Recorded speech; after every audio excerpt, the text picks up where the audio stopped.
mut'ah itu saat dalam keadaan emergensi, darurat pada ketika itu. Tawanan-tawanan perang yang mereka jauh daripada pasangan-pasangan mereka. Mungkin suaminya sudah meninggal semua. Sementara perempuan-perempuan itu ada dalam peperangan dan menjadi hamba sahaya pada waktu itu. Menjadi tawanan perang, dihalalkan. Tapi bukan dengan halal main seperti itu saja.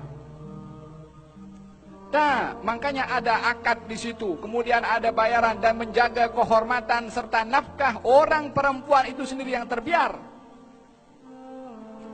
Jadi saya katakan mut'ah pernah dihalalkan, tetapi itu hadatsun tari', yakni perkara yang muncul dalam keadaan darurat emergensi pada saat itu. Walihada kata Imam Syafi'i mengatakan, la a'lam fil Islam syai'an uhilla thumma hurrima thumma uhilla thumma hurrima ghairu al-mut'ah. Saya tidak melihat di dalam agama Islam hukum yang berubah-ubah. Awalnya dihalalkan, lalu diharamkan. Lalu dihalalkan, lalu diharamkan. Melebihi daripada hukum masalah mut'ah yang berkali-kali dihalalkan, kemudian diharamkan. Dihalalkan balik, kemudian diharamkan. Ada beberapa perkara yang pernah diharamkan lalu dihalalkan sekali saja. Seperti ziaratul kubur. Nabi pernah larang ziarah kubur. Kuntu nahaitukum an ziaratul kubur ala fazuruha. Dahulu saya larang kamu ziarah kubur, sekarang kamu pergi ziarah. Yakni dilarang sekali, dihalalkan terus sehingga hari ini.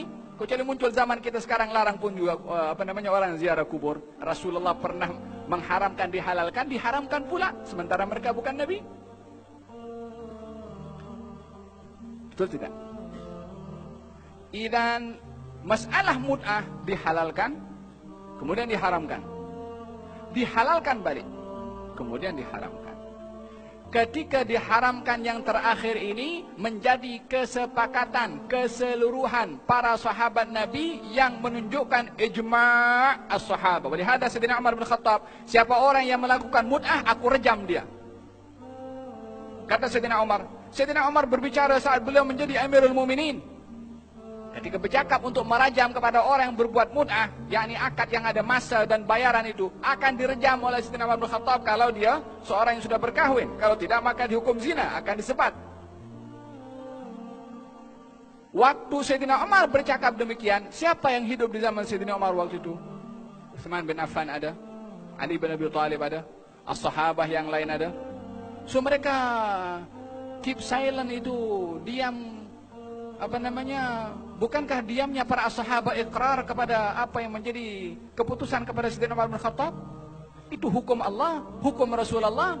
Orang yang kalau Sayyidina Umar yang mendatangkan perkara yang baru, pertama yang akan berdiri melawan kepada Sayyidina Umar as-sahabah. Khususnya yang Abu Bashirin bil Jannah yang mendapat berita gembira masuk surga. Ali bin Abi Thalib akan berdiri. Utsman bin Affan akan menghalang kepada Sayyidina Umar. Tapi mereka semua mengikrarkan kebenaran tindakan Sayyidina Umar bin Khattab. Kalau begitu, ini adalah merupakan keputusan ijma' para as-sahabah yang menyepakati bahwasanya terakhir hukum yang diputuskan oleh Nabi SAW berkenaan dengan mut'ah adalah diharamkan oleh baginda Rasulullah. Yani tidak boleh dikatakan walaupun dalam keadaan perang sekarang akan dihalalkan juga seperti mana zaman Rasulullah yang diharamkan oleh Rasulullah ila yaumil qiyamah. Mereka golongan yang mengatakan mut'ah itu halal berdalilkan dengan pegangan Sayyidina Abdullah ibnu Abbas, dan memang ada satu pandangan yang dinisbahkan kepada Sayyidina Abdullah ibnu Abbas. Akan tetapi sampai kepada penghujung kehidupan Sayyidina Abdullah bin Abbas, Sayyidina Abdullah bin Abbas menarik balik fatwanya yang mengatakan mut'ah itu halal. Disebabkan oleh kerana berita larangan haramnya mut'ah ketika itu tidak sampai kepada Abdullah ibnu Abbas. As-sahabah mempunyai ilmu yang pelbagai. Tak semuanya boleh sama ilmunya.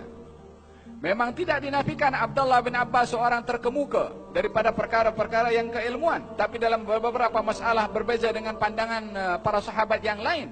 Dalam masalah adab kubur, Abdullah bin Abbas berbeza dengan Sayyidah Aisyah. Sayyidina Abdullah bin Umar berpandangan bahwasanya orang yang hidup, orang yang mati akan dihukum oleh Allah, akan diazab dengan tangisan orang yang hidup. Kata Siti Aisyah, tidak mungkin.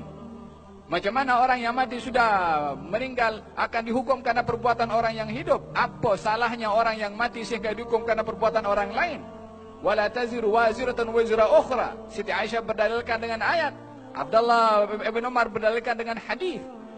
Hal ini adalah menjadi perbezaan keluasan ilmu para sahabat, dan masing-masing menggunakan daripada sumbernya yang memahami daripada teks ayat ataupun daripada hadis Nabi Muhammad sallallahu alaihi wasallam. Abdullah ibn Abbas radhiyallahu anhuma pada akhirnya menarik balik fatwanya yang mengatakan mut'ah itu halal, kembali mengharamkan kepada mut'ah, seperti mana para sahabat-sahabat yang lain yang sudah bersepakat tentang masalah hukum al-mut'ah adalah haram.